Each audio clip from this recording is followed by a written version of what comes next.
There we go. And I would like to introduce our speaker for today, who is Julie Mashinsky, and she's going to be talking to us today about enduring objects, decolonizing Canadian ethnographic collections. And I'll let Julie take it away from there and introduce. Hey, thank you very much. Everyone can hear me all right? You can hear me, Em? Yeah, okay. Yes, yeah, thank you. All right, so let me share my screen. All right. Come on. All right, here is, one sec here. All right, so thank you very much for having me. My name is Julie Mashinsky, and I'm a SSHRC postdoctoral research fellow at the University of Regina in the Department of Anthropology. And so today I'm going to talk to you a bit about a project that I've been working on for roughly the last year, and it focuses on the very first ethnographic collection at the Royal Saskatchewan Museum called the Stanley Collection. But before we do that, I want to take you through the First Nations Gallery at the Royal Saskatchewan Museum. So the floor plan there is at the top, and at the top of the top is the First Nations Gallery. So when you go into the First Nations Gallery, you go through several different exhibits, and they're sort of thematic. And so first you tend to go through the teepee, through the community section, the yearly circle, technology, trades and treaties, and then the newest one, the We Are All Treaty People exhibit with the Pasqua pictograph. Now, the First Nations Gallery was first developed in the 1990s in collaboration with First Nations groups in Saskatchewan. And so when you go through the museum, you learn about the history and traditions of Indigenous people. So you learn about the labor in an Indigenous home in the past, ideas of honor and respect, the importance of dance to First Nations groups. And to sort of help illustrate these themes, the exhibits have a range of material culture, and you see that at the bottom. You have the teepee there, you have the man dressed in regalia, or the dancer in regalia, and you have snowshoes and stone tools for technology, and then finally the Pasqua pictograph, just to name a few. What the museum does not teach you is where these artifacts come from. So you don't know that these three items that these arrows are pointing to, so the snowshoes on my left, or must be, yeah, on the left, the belt in the center, and the acoustic on the right, you don't know that they are part of the Stanley Collection, which was acquired by the RSM, then the Saskatchewan Museum of Natural History, in 1914. And the Stanley Collection is a group of 69 items of Indigenous origin. Presently, 33 of them are held in the museum annex in a temperature-controlled room. 3 are in the museum gallery, these 3. So the public can see these 3 items. And there's 2 items, a rawhide shirt and leggings that are undecorated, that are actually part of the display at the Buffalo Pound Provincial Park. You don't know under what circumstances these items were acquired, who made them, or how they ended up at the museum for you to look at when you go as a visitor. And you don't know if they have any connections to contemporary Indigenous groups today. So why is this type of information important? So for 3 reasons: understanding the colonial underpinnings of museums, addressing the TRC's calls to action, and because very little is known about the RSM's very first ethnographic collection. The first one, as I sort of alluded to, it has to do with anthropology museums' colonial legacy. So museums are these European creations where European explorers and missionaries and political leaders would go around the world and gather material culture from quote unquote exotic locations. And sometimes they would acquire these violently. And then they would place them in these rooms that are referred to as cabinets of curiosity, where typically the elite could sort of ponder human nature, and they were viewed through a cultural evolution lens, where the items sort of reflected how they were in the past. So Indigenous people these objects, they're these cabinets of curiosity, ultimately portrayed Indigenous populations as culturally inferior vis-a-vis Europeans, elite Europeans.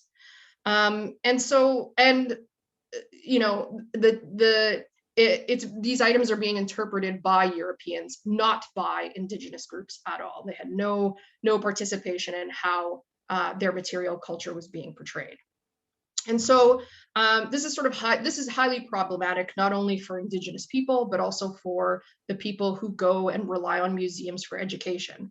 And so it's important to us, for us as museum visitors, to take a critical look at how material culture is presented to us and on whose backs museums are created. We here in Canada sort of recognize some of these issues in terms of the relationship between museums and Indigenous peoples, with the Spirit Sings exhibit, or after the Spirit Sings exhibit at the Glenbow Museum in Calgary in 1988, where the exhibit curators were sort of criticized for not consulting with Indigenous peoples in the portrayal of their cultures, and for accepting large donations from oil companies who had been exploiting Indigenous territories for decades. And so the resulting task force on museums and First Peoples generated a list of recommendations that focused on Indigenous involvement, on involvement of Indigenous people in museum interpretation of their cultures, repatriation of artifacts and human remains, and improved access to museum collections. But we've come to a new turning point, I would argue, with the Truth and Reconciliation Committee's calls to action. And so in response to this, scholars have argued that museums that hold items from Indigenous communities must authentically represent Indigenous voices inside museum spaces and highlight the colonial legacy of Indigenous collections. I seek to address the second one. As a settler, I don't know if I can authentically represent Indigenous voices accurately myself, but I can conduct research into the colonial legacy of Indigenous collections.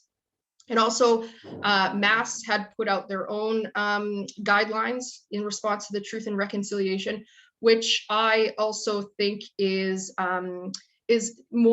to do with more interpretation than sort of museum policy, more than the logistics of museums and access to Indigenous people. It has more to do with interpretation now. So this is sort of different. This is a different turn. This is a new point in time in terms of relationships between Indigenous and non-Indigenous people. So MAS says, promoting reconciliation and decolonization means presenting uncomfortable truths.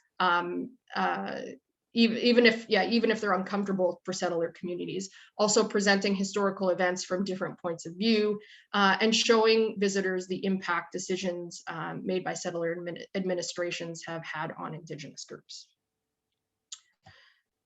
So a little bit about how I conducted my research on the Stanley Collection. So I looked at archival and historical documents. I analyzed the items themselves. Now, the Stanley Collection, as we will get into, is made up of both sacred and secular items. So I only had access to the secular items. I didn't have access to the sacred ones, which I would need special permission from the community to do, which I didn't have. So through the historical documents, I found out who this source community was. And so I took high quality photographs of the secular items and went and organized sharing circles and interviews with elders. And I managed to meet with 16 different elders. And on one occasion, I worked with Evelyn Siegfried and Victoria Cablis, who's Evelyn's the curator and Victoria is the conservator at the RSM, to actually take 3 items to a sharing circle. So you'll see the photo on the right. There's a belt with knife sheath, an awl case, and a cradle board that I was able to take to a sharing circle. And I worked with the Office of Indigenization at the RSM, and we followed proper protocol, and each participant received tobacco and an honorarium. All right, so let's get into the Stanley Collection.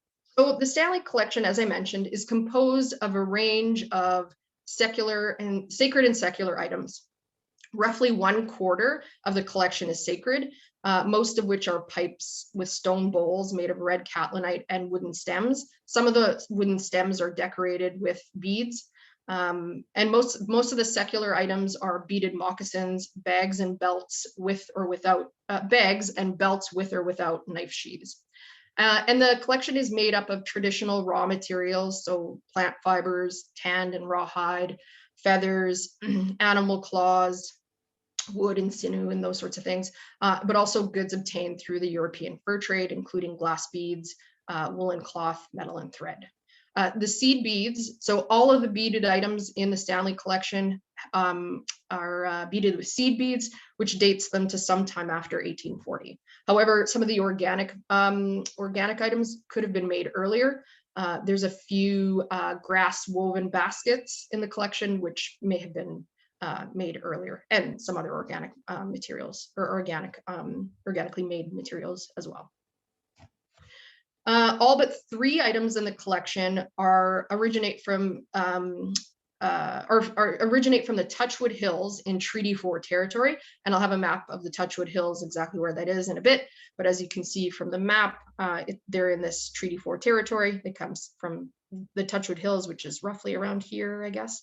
And then there's 3 other items: a bear claw necklace, a signal cloth, and a medicine wand, which are Blackfoot items from Treaty 7, so from southern Alberta.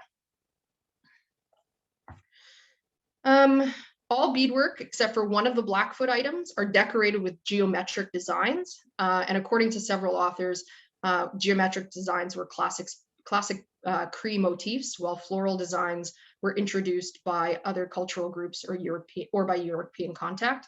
And most of the items in the collection would have been made by Indigenous women. The beadwork in particular was produced by women, and the motifs, the geometric motifs, suggest that women also conceptualized designs, geometric designs. So traditionally, geometric designs were developed and beaded by women, and representational or realistic images were conceptualized by men. Items such as pipes and drums were likely created by men and then decorated by women. And the hide used in several of the items would have also been processed and tanned by women. Originally from Northern Ireland, Edward Stanley immigrated to Canada in 1874. After traveling with survey parties throughout the prairies for a few years, he began to work for the Department of Indian Affairs as a farm instructor on the Montreal Lake Reserve in 1890, which is a reserve just north of Prince Albert. Elizabeth Stewart, so that's a picture of Edward Stanley on the left there. On the right is a picture of Katawa School, which is where he was later after Montreal Lake, and some of his children are in there. He had 3 children, and I think this is Guy. Can you see my arrow? Yep, this is Guy, and this, I think, is Hazel. So he had 3 children, Guy, Annie, and Hazel. But anyway, so when he was in Montreal Lake, he was in Montreal Lake Reserve in 1890, and then a woman named Elizabeth Stewart emigrated from Northern Ireland as well in 1889. It's unclear from the archives whether she and her family lived at Montreal Lake or somewhere around there, but she ends up in Montreal Lake and marries Edward Stanley in 1891, and she becomes Montreal Lake Reserve's very first school teacher. Shortly thereafter, Edward and Elizabeth moved to the Touchwood Hills in 1892 so that he can begin working for the Touchwood Hills Agency. Here's where the Touchwood Hills is. So here's the Saskatchewan-Manitoba border. Regina's down here, and here's the Touchwood Hills. So Treaty 4 was signed in 1874, and shortly thereafter, 4 chiefs, Cowacatus, also referred to in the archives as Poor Man, Daystar, Muskowgan, and George Gordon, chose reserve land in the Touchwood Hills. And Cowacatus and Daystar chose reserve lands in the Big Touchwood Hills. So the Touchwood Hills, the reason why they're called the Touchwood Hills is it refers to 2 groups of hills, the Big Touchwood Hills in the north and the Little Touchwood Hills in the south. So Cowacatus and Daystar chose reserve land in the Big Touchwood Hills, George Gordon and Muskowgan in the south in the Little Touchwood Hills. And together, these 4 reserves were administered by the Department of Indian Affairs as the Touchwood Hills Agency. And it was administered by an Indian agent and a clerk who worked for the entire agency, and then 2 or 3 farm instructors. So Cowacatus and Daystar shared a single farm instructor, while Muskowgan and George Gordon each had their own. So Edward became the farm instructor for the Cowacatus and Daystar reserves. from 1892 to 1904, he was the farm instructor. In 1904, he becomes the clerk for the entire agency until he retires in 1921. So it's likely the Stanleys collected the items from people belonging to the Coacatoos and Daystar reserves, and were collected while Edward was a farm instructor. This is because he would have had much more contact with people on reserve as a farm instructor. He would have lived near or on the reserve, as opposed to being a clerk, which he would have been in off reserve. So he had far much more contact with Indigenous people as a farm instructor. But also in the museum archives, Elizabeth Stanley's collection description, she writes a description of almost every item in the Stanley collection, and she identifies items from Daystar, specifically a dog soldier's bonnet style headdress that was used by people of Daystar, and also a drum painted with a blue and yellow star, which was the emblem of the Daystar First Nation. She also describes her husband receiving Blackfoot items, so the 3 Blackfoot items I mentioned. She says that her husband receives these items from the son of a man named Michikunis.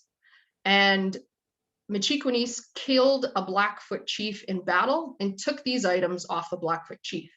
Michikunis was married to the sister of Chief Coacatoos.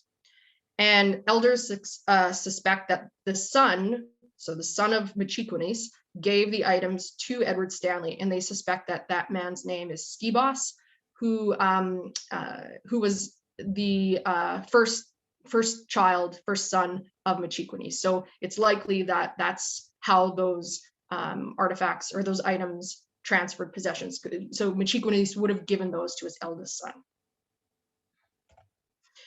We know from the Elizabeth Stanley's collection description that a number of the items had played significant roles in various ceremonies for the people of Daystar and Coacatoos. So according to Elizabeth Stanley, the headdresses, and that's an example of one in the top left, which is a dog soldier style bonnet, which when you put it on, it resembles, or it looks like that fellow there on the top right. So she mentions that these bonnets were worn by the people of Daystar during their dog dances. Similarly, the pipes in the collection were used at city council meetings, she writes. And she also alludes to the significance of these items when she, especially she writes about dance whistles specifically and headdresses, and she writes about them that these items are hard to obtain from it, quote, these items are hard to obtain from an Indian, end quote, these are difficult for a white person to procure, which suggests to me that people didn't really want to part with these. These were really important to the community. Additionally, some of the beadwork and regalia show signs of use. As illustrated in the bottom right, you can see the footprint from use on the bottom of those moccasins. According to 2 elders that I spoke to, Gloria LaPlante and Leona Key, they suggest that some of the beaded items would have been circulated throughout the community. Gloria and Leona are from a long line of beaters. Their mother, Dorothy Key, was a beater. Their cookum, Emma Soon, was a beater, and they would always have beadwork on hand to give someone if needed. So if someone had passed away, they always had beaded moccasins to bring to different ceremonies or for different occasions. And so their beadwork sort of circulated through the community. So that might be the case for these items as well. Elizabeth Stanley also identifies some patterns in the collection that have meaning. So for example, the leggings in the center there, she explains that the motif right by the seam that's sort of cut off, but it looks like it's right near the seam there. So just right on the left-hand side. So not the cross-looking motif, but the other one. She writes that an elder told her that it was a pile of stones being used, or that's what it represented, and that the lower step might mean a fight. The next 2 or 3, the number of scalps secured. The next tier of stones or so represented braves returning to their camp. And the top stone, the Indian safe return to his teepee. Although, as we will see later on in the presentation, that's might not be the case. But Anyway, the cross design, which you'll see in some other items as well, was evidently traditional and not something, and not Christian. It wasn't influenced by Christianity. An exception to, so we've sort of talked about how some of these items were important to the community and how they use them. The exception to that in the collection are 3 beaded bags, which according to Elizabeth Stanley were chiefly made for sale as watch pockets. So they weren't necessarily used in the community, but made for sale, probably to settlers. And what's interesting about this is that selling beadwork to settlers near the Touchwood Hills likely didn't occur until after 1905. And it's not specifically mentioned in any of the department reports until 1913. And that's because before 1905, settlers had lived too far away from the Touchwood Hills to initiate any commodity exchange. So by the time Edward Stanley comes around, you know, people had been practicing agriculture for about 20 years, but with mixed success. And so in the Touchwood Hills case, Daystar, Muskowhegan's land, was unsuitable for grain growing. So they completely abandoned it in 1889. But even for Coakatoos and George Gordon, who could grow grain, the reports repeatedly talk about how the agency's distance from markets really hindered their ability to grow grain. And they repeatedly talk about, you know, the people here can't help themselves because they're so far away from any market, too far from the railways and towns and villages, the nearest being 60 to 80 miles. And so typically work was done for rations from the Department of Indian Affairs, which would have been controlled by the Indian agent and the farm instructor. But as the settler population began to move in and move closer to reserves, items such as these beaded bags were being made for sale. Also, two items in the collection that I suspect were also made for tourists are the miniaturizations. So in the center, that's a teepee model. And earlier in the presentation, there's a set of miniature snowshoes that are actually in the First Nations gallery. I suspect that those were made for sale. Miniaturization would have allowed settlers and collectors to own and transport otherwise large and immobile items. So those could have been used for sale as well. And so given this information too, these items were probably made later than maybe the rest of the collection or after 1905. All right, so how did the Stanleys acquire these items and sort of what's the motivation behind it? So colonial settler collecting is largely described as collecting under a colonialist model, which was motivated by the vanishing race theory, which believed that Indigenous peoples were part of a dying race. And that they were losing their culture with European contact. And so Elizabeth Stanley subscribes to this sort of belief in her writing. And when she writes, or when she explains that, you know, people, the younger people are beginning to copy from patterns taken from prints or seen in papers. And in consequence, or as a consequence, a great deal of flower patterns are creeping in. And she says that long ago, the patterns on these items had meaning, but that knowledge has been lost. Nobody knows what these mean anymore, except for the one bit on the leggings that I mentioned earlier. But she said, you know, all of this knowledge, all this cultural knowledge has been lost because, you know, because of this, she subscribed to this vanishing race theory. But she also talks about how the collection she has is, quote, pure Indian work on account that all the patterns are geometric and they haven't been, quote, tainted by the influence of floral designs. But how the Stanleys obtained these items, some quite significant to the community and hard to procure, is not clear in the museum archives and sort of requires some historical analysis. We don't really know how they were acquired because they don't write about it. And this happens in lots of museum collections. But one reason for that in this case might be because the Indian Act made trading artifacts illegal. So according to Section 42, no employee no DIA employee could trade or sell items to Indigenous peoples without prior permission. But in terms of historical context and sort of looking at what's happening during this time and how these could have been acquired, we have two, well, first we have people are starving. So with the loss of the bison, many people on reserve at this time, or at the beginning of Edward Stanley's tenure, many people were starving. In the Touchwood Hills specifically, an Anglican missionary in 1873 had reported that starving people had eaten one of his dogs. At the same time, in the late 1870s, early 1880s, the Touchwood Hills farm instructor had provided his laborers with a few blankets and moose skins, and did so without departmental authorization, because no animals also meant no clothes, so people were freezing. By 1883, the people of the Qu'Appelle and Touchwood Hills areas of Treaty 4 were recognized as the most poorly off. Edward Stanley's time as a farm instructor was characterized by two restrictive government policies.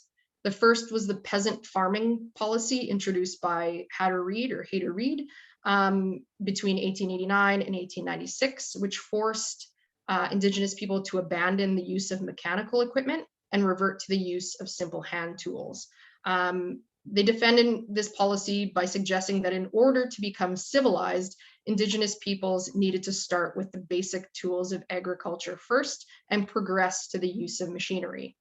To just give them machinery now would interrupt that process towards civilization. And the second was the pass system. So the pass system was a carryover from the 1885 rebellion, which required First Nations peoples to request permission from the farm instructor or the Indian agent to leave the reserve. So given the desperate situation, given these things, the desperate situation the Touchwood Hills people were in, the lack of a market to sell grain, and the power of the farm instructor to prevent people from leaving the reserve and to control rations, it's likely that many of the items in the Stanley Collection were either sold, so Indigenous people gave them away for money from the Stanleys, or they were a part of what anthropologists refer to as generalized reciprocity gift exchanges. So as a form of gift exchange, these items would have established a specific relationship between the Indigenous people giving the Stanleys these items and the Stanleys, which would have obliged the Stanleys to reciprocate that at some point in time, providing Indigenous people with something of equal value. So that form of gift exchange. So the Indigenous people would give it to them with the understanding that they would reciprocate at some point in time with something of equal value, which, and in this case, was likely food, because they were starving, or extended passes to access markets outside of the immediate area. Elders agreed that, the elders I talked to agreed that these items were likely not given to the Stanleys just because they were friends or because they liked each other. They were likely not free gifts. But in anthropology, there's no free gift. Anyway, but that's another topic. Anyways, so they said, you know, the Indigenous people wouldn't be giving these items without the expectation of a reciprocal gift. However, the one exception is, well, the primary exception is the Blackfoot items, which were given to the Stanleys without an expectation of something in return. So Elizabeth Stanley writes an interesting story about how Ski Boss gives these items to her husband. And she says that Ski Boss comes to her with a bundle of rags that he had wrapped around these items, and they were tucked underneath his blanket. And he waited till everyone had left. He wanted to speak to Edward Stanley alone without anyone around. And he tells them, Ski Boss tells Edward Stanley that he felt sore at heart as his children were sick and some had died, and that he had even lost his horses. He said that when his father was dying, that he called to him in private and told him all about the fight with the Blackfoot.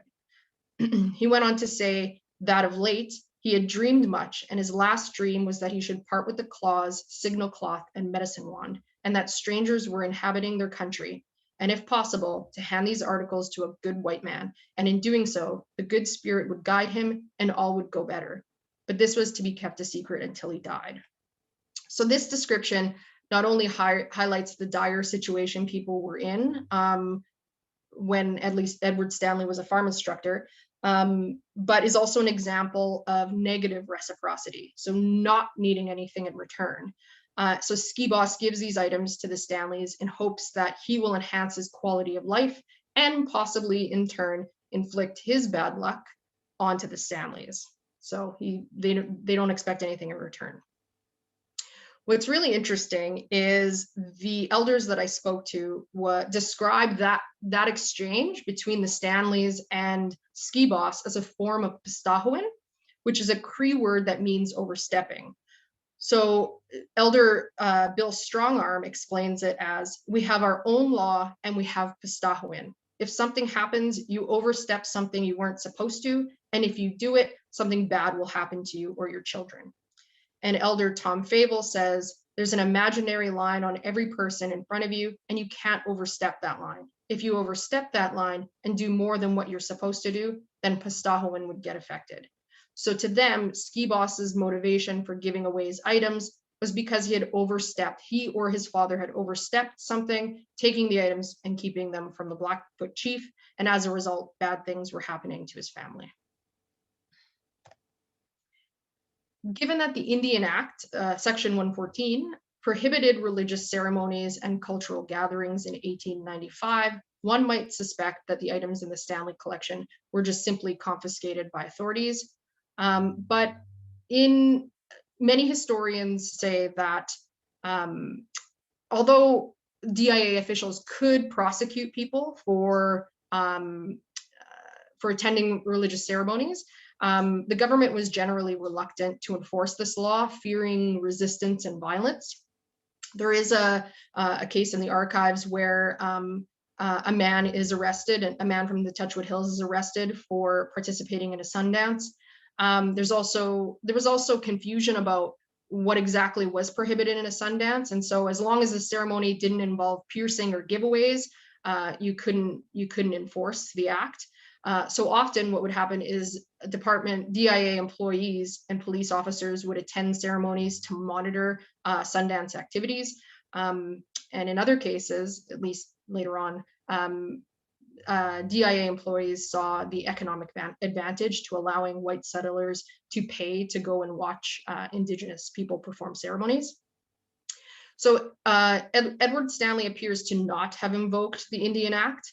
And we see this through Elizabeth Stanley's description of Sundance whistles. She goes into great detail about what the Sundance whistles are used for, describes the venue where a Sundance is taking place, what women are doing at the time, the drumming. So so she was either there as an interested observer or maybe a DIA monitor, or someone had come and explained the whole process to her, but it's unlikely that that would have happened if Edward Stanley was enforcing this policy. So it's highly unlikely that, and she also talks about this jacket in particular. So this is a child's jacket that was worn on feast days. And so she talks about items in the present tense as if they're still being used. So it's likely that these items weren't just simply confiscated because of the Indian Act. But as elders reminded me, the Indian agent and the clerk specifically had a lot of power. So if they said, give me your moccasins, you gave them your moccasins. Okay, in 1906, 1 year after Saskatchewan became a province, the Saskatchewan Museum of Natural History became the first provincial museum in the three prairie provinces. Over time, the museum actively procured natural history items and received various donations. But in 1914, the museum was on the lookout for, quote, good specimens of Indian beadwork. So according to Fred Bradshaw, who was the museum's director since 1911, the museum was seeking items for their historical point of view rather than for ornamental purposes. And as Bradshaw explained, any article of this kind was far more valuable for museum purposes than the usual run of articles that are chiefly for sale.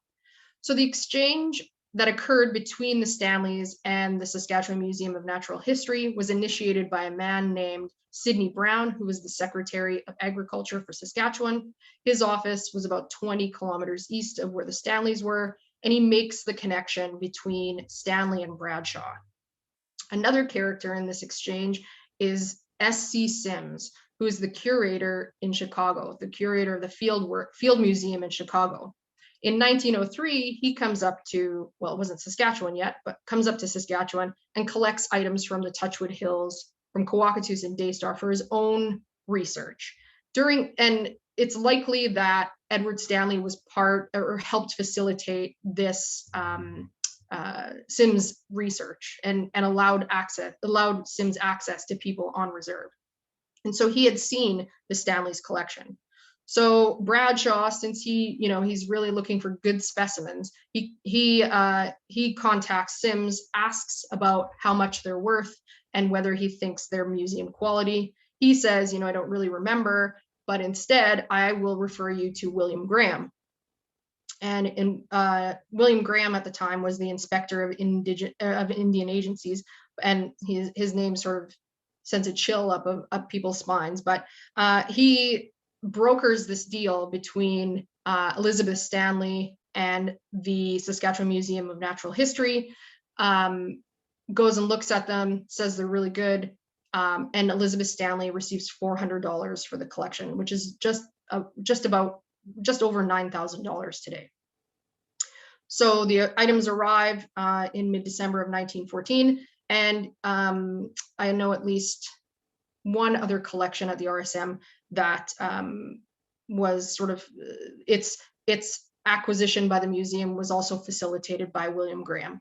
So this is really interesting because normally colonial collecting is people who are going and collecting and keeping it or sending it back home, but we see how this changes from collecting under sort of this colonialist model to then becoming part of identity building in Saskatchewan. It becomes sort of a more nationalist model, meant to create this museum to build our identity as Saskatchewan people, without the input of Indigenous people, of course.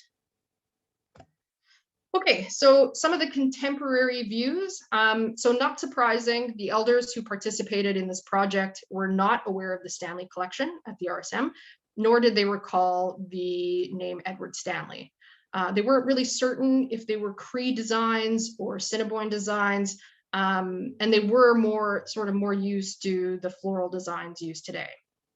Elders could not explain the meaning of particular motifs and explained that they themselves and their family members chose certain designs simply because they once saw the design and liked it, or the person they were beading for liked a particular design.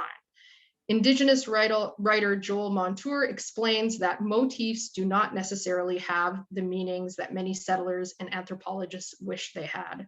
Anthropologists seem to think that every beadwork design with every tribe must stand for or represent something, despite many native claims that the pattern is merely aesthetically pleasing. So it's best to not ascribe a symbolic meaning to beadwork other than one's own. So that says a lot about anthropology as a discipline. We're always looking for the symbolic meaning when it might not be there. It's probably not there.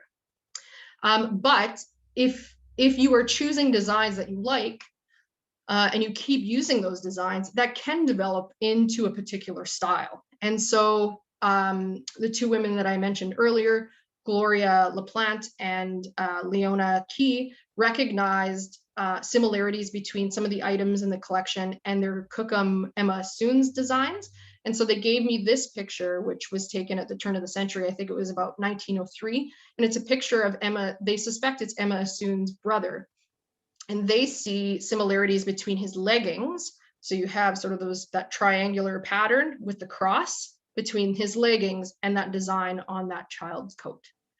So it's possible that it's likely that many people created the items that are now part of the Stanley Collection, and it's possible that Emma Soon was one of them.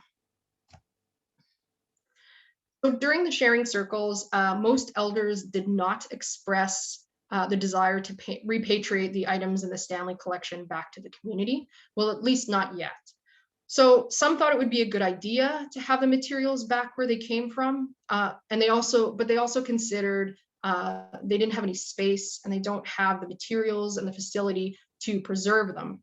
But I think most importantly is some elders considered Pistahoan if the items came back to the community. So as Colleen Strongarm says, you know, the reason it's good to keep them in the museum and we prefer them in the museum is because we don't know what they were meant for.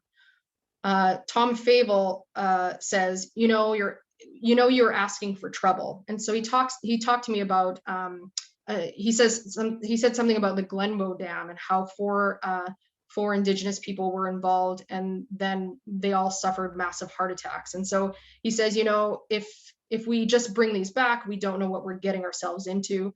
Some of these things had powers. And, you know, if you don't know who made them and how you were supposed to handle them, you can't just bring them back. Another elder, Dexter Asipas, he tells me that, you know, we're just not ready for this. You need the right ceremonies. You need the right people to do the ceremonies before you can even think about bringing these back. Because we don't know what kind of power they have. We don't know what they were used for. We don't really know the proper ways of handling them. So maybe eventually, but it's just not blanket repatriation right away. You have to do the proper protocol. So in conclusion, so primarily, at least I argue, that the Stanley Collection was primarily acquired through sale or through gift exchange that was really underpinned by power relations at the time. It was a form of colonial collection by settlers that then became part of national identity building or provincial identity building, I suppose. And while the collection is important to contemporary groups, what's really important is proper protocol, and that must be followed before repatriation. And that's it. Thank you very much. Thanks so much, Julie. No Very problem. interesting to hear about. So I'd like to now, of course, open it up for questions. So if you want, you can raise your hand or you can type your question in the chat if you'd like. And we'll just, I'm sure we can get to everybody's questions if they have them.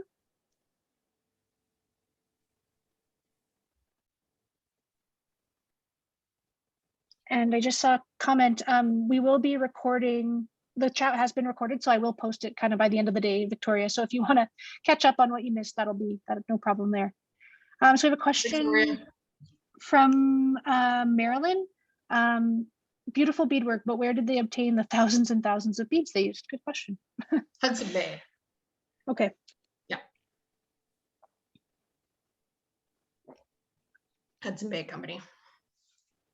Makes sense.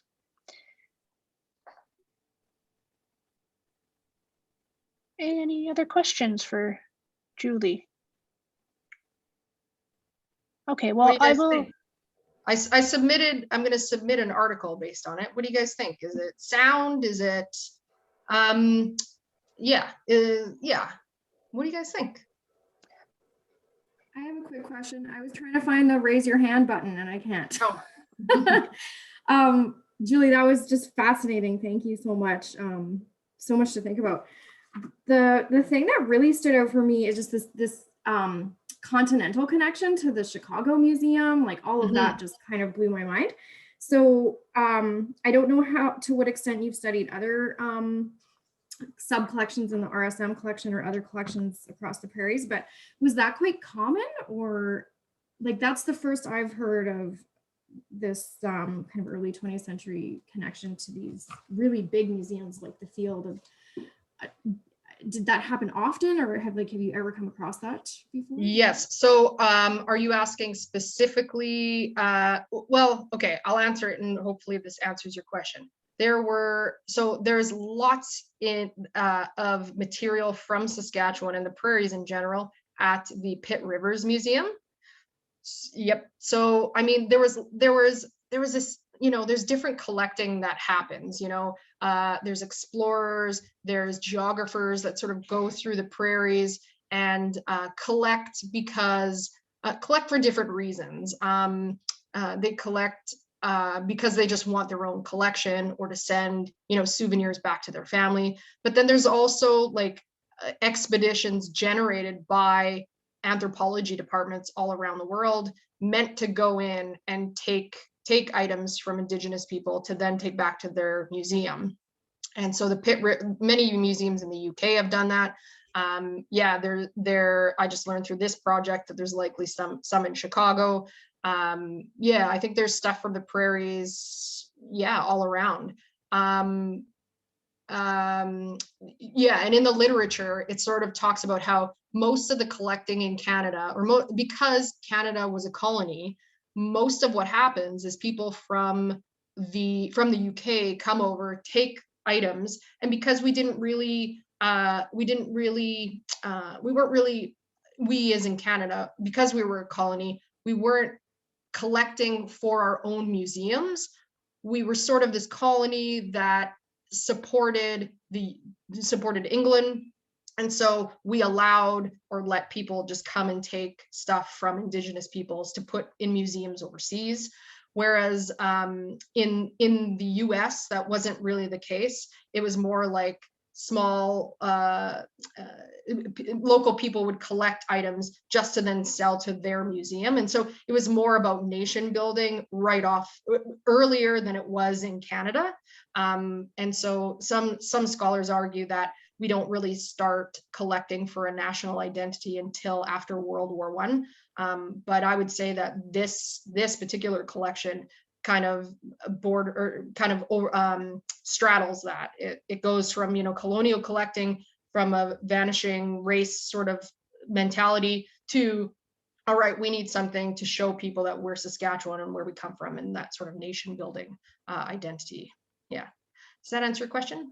Yeah, thanks. I mean, I think anytime you sort of go into the British Museum, or it's very clear that objects came from here somehow and ended up over there in a colonial context, I think it was the drilling down to the people that I found really interesting. Like you kind of hit on like the individual relationships of how this happened, because I think sometimes we just understand, okay, objects were taken or ended up in museum collections all over the world, but this like really specific, like who these people were, I just found that really fascinating. So thanks for your research. And I think that's sort of like a trend now. I mean, it's a trend there was a new book just recently by Dan Hicks about the Benin bronzes. And he sort of does the same thing. Like he puts it into context about how people get these Benin bronzes and how they were acquired violently through violence, and how, we need to return these. And I think, it's becoming a big deal for us to know as museum visitors how the museum is actually getting these items.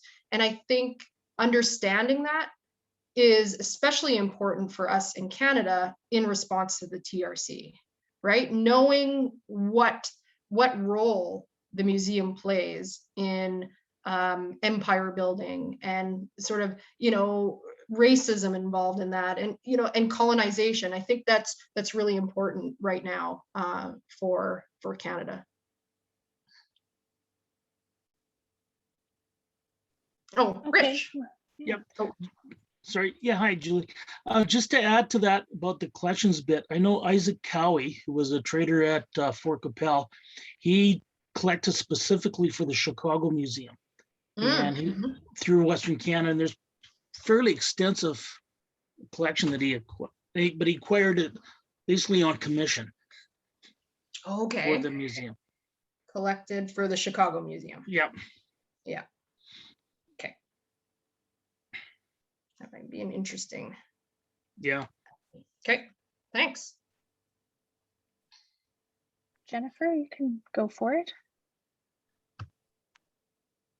Hi, I'm with the Moose Jaw Museum and Art Gallery, and one thing I was wondering is, have you ever invited an Indigenous curator to work on an exhibit of Indigenous artifacts? That's something that I've been considering. You should, but I can't answer that. I don't work for the museum.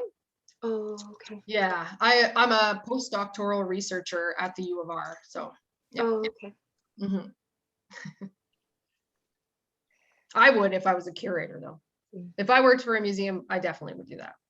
And I mean, it's not to say that the RSM doesn't do that. Like the RSM has good relationships with Indigenous communities. They've, you know, as I mentioned, the 1990s, the gallery, the First Nations gallery was designed in collaboration with First Nations peoples.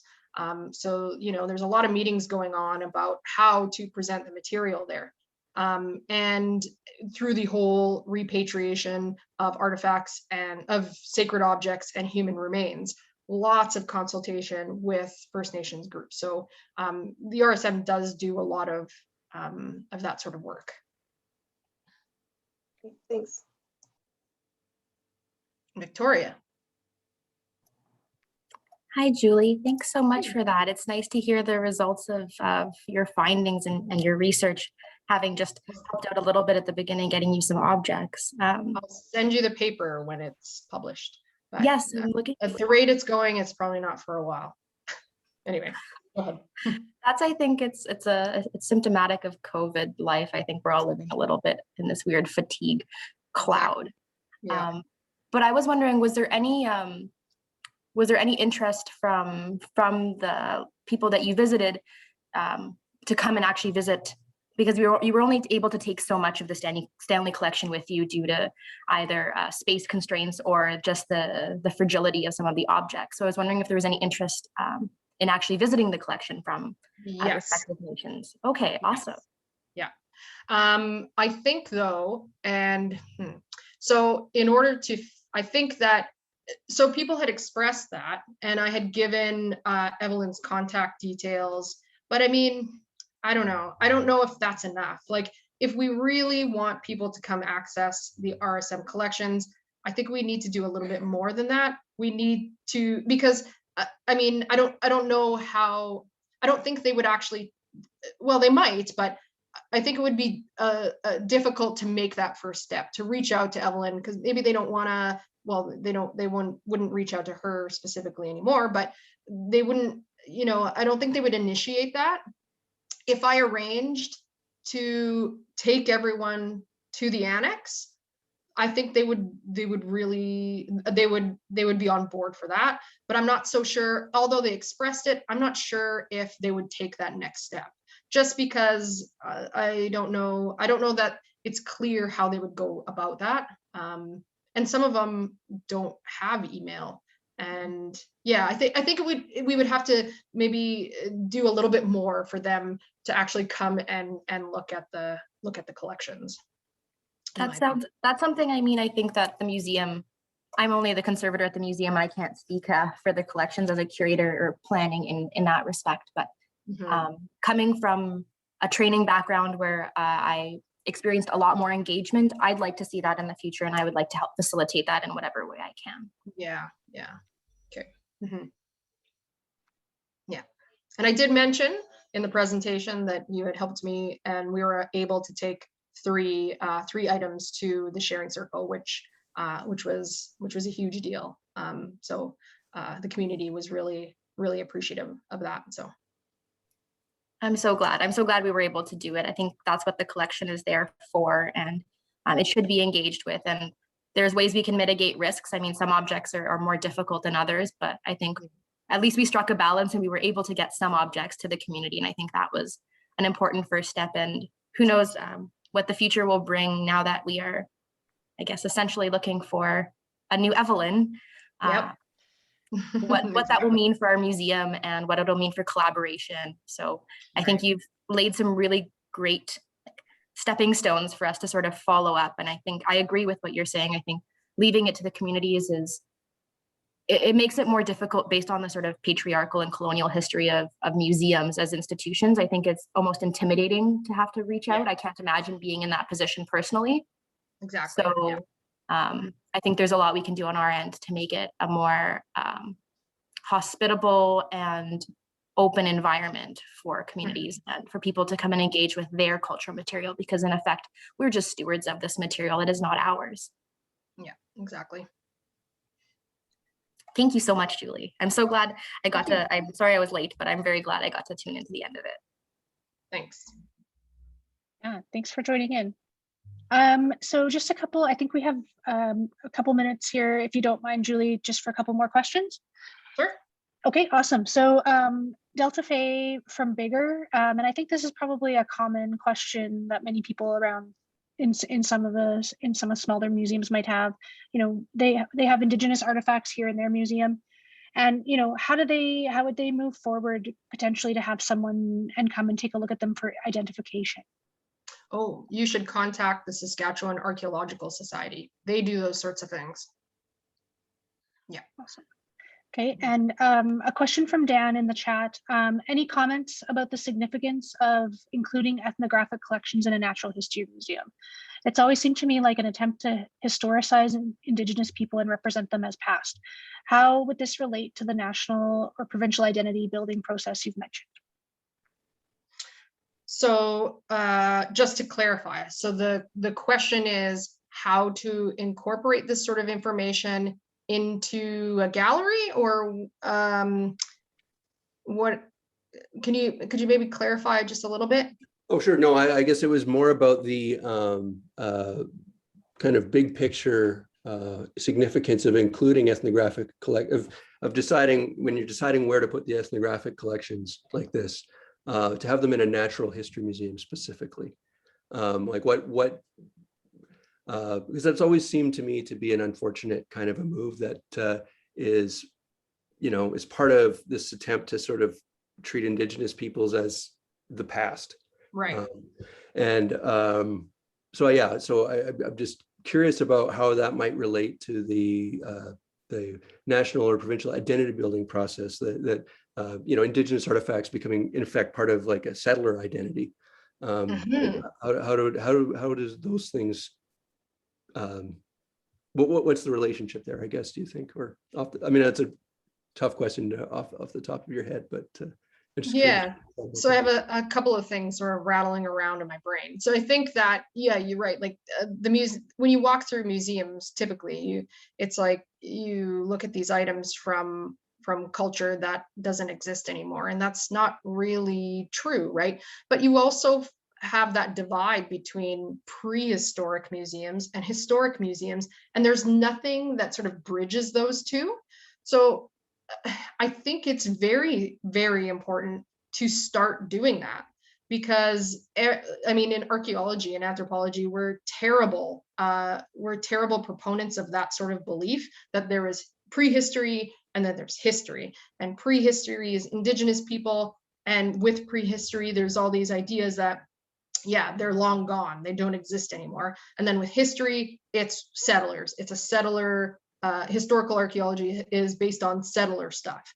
And I think there needs to be more to connect the two, because there's a period in there that's contact period that we also need to talk about as well. And I think this all ties into the TRC stuff. You know, what happens when we come together? What happens to the material culture? What happens to the cultures? Those sorts of things. So I think that with this trend of sort of analyzing what we call the object biographies, so the biographies of objects through time and their relationships to people over time, there's a big trend in that, and I think that and I hope that it gets incorporated into more museum galleries, so that we can start piecing that together. So to break those sorts of ideas that are generally, yeah, sort of skewed. Does that answer your question? Yeah, definitely some food for thought there. Thank you very much. I would, if it's okay, just love to add that one of the things I've been really interested in is learning about the history of just how the provincial museums in Saskatchewan grew up. So this distinction between the RSM and the WDM. So if folks are interested, I wrote a little bit about it in the inclusivity report for the WDM. And if any of the RSM folks ever want to chit chat about it over virtual coffee, and Julie as well, or anyone else who's interested, it is this very sort of different history than the other provincial museums in the West, where the history section is in with the natural history section in one institution. So we just kind of, there's this strange thing that happens in Saskatchewan where we grow up as two distinct institutions. So just to kind of throw that out there as interesting food for thought in the 21st century in terms of kind of how to move forward. I would love to chat with folks about that further. Where did you write, and what was it? It's available on our website, wdm.ca/reconciliation. Okay. And so there's just a short history where I address this distinction between the mandates of the RSM and the WDM. And obviously the RSM is considerably older than the WDM, so 1906 versus 1949. Yeah. But I sort of address my initial thoughts on kind of how this evolves and this kind of false division between the two, and just kind of how we move forward. Because we also have Indigenous collections, considerably less, obviously, than RSM. Kind of start unpacking this distinction between Indigenous peoples not being well represented in the WDM narratives. And we're doing a lot around trying to remedy that in different ways. So I think sidebar conversations are probably going to come out of this talk. Sure. And just anyone, please get in touch if you're interested in chatting more with me. Great. Another little sidebar off of this, just it popped into my mind and it didn't connect until now, but we brought on a new curator of vertebrate zoology at the museum not terribly long ago, I think in about January. And he's an ornithologist and he's also Métis. And he was talking about finding ways to incorporate Indigenous knowledge into our life sciences gallery to show that the science and the Indigenous knowledge always complemented each other. They were never in opposition. They were just two different ways of explaining the same phenomenon, whether it came to animal migration patterns or different flora and fauna out there. So I thought that was quite an interesting way, because I myself also have felt that strange distinction where even just, you have the upstairs and downstairs at the RSM, and that for me is also still like a divide between how we see things, right? How we value, whether it was directed to be that way for a purpose or not. I think that's something that you have to consider about how we frame our knowledge and how we value knowledge as well. And so I thought that was interesting that we could bring what is considered the downstairs knowledge upstairs into life sciences and into this hierarchy of value that perhaps puts Indigenous knowledge on that same plane as Western scientific knowledge. So I was very inspired by that thought. That's great.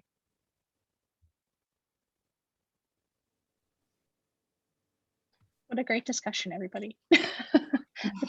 Yeah. Well, I definitely don't want to rush anybody out if there's more discussion or comments. But I do know we're generally a little bit over what we normally go. So if you have to jet out, that's totally fine.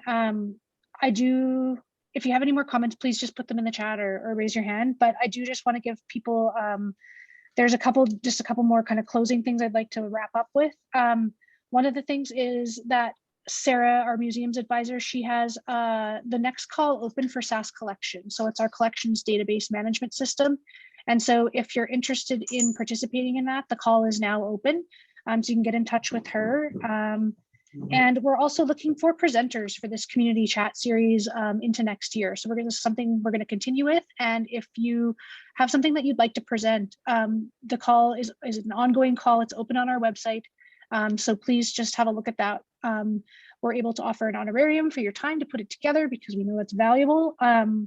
And just have a look at that. And yeah, it's always great to hear different stories from the community here. So thank you.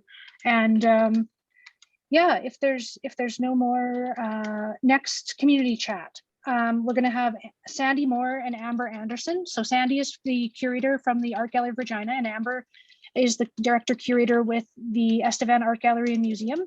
And they're going to be talking about a series that they did for our Network Knowledge Exchange, which is talking about creative approaches to curation during a pandemic.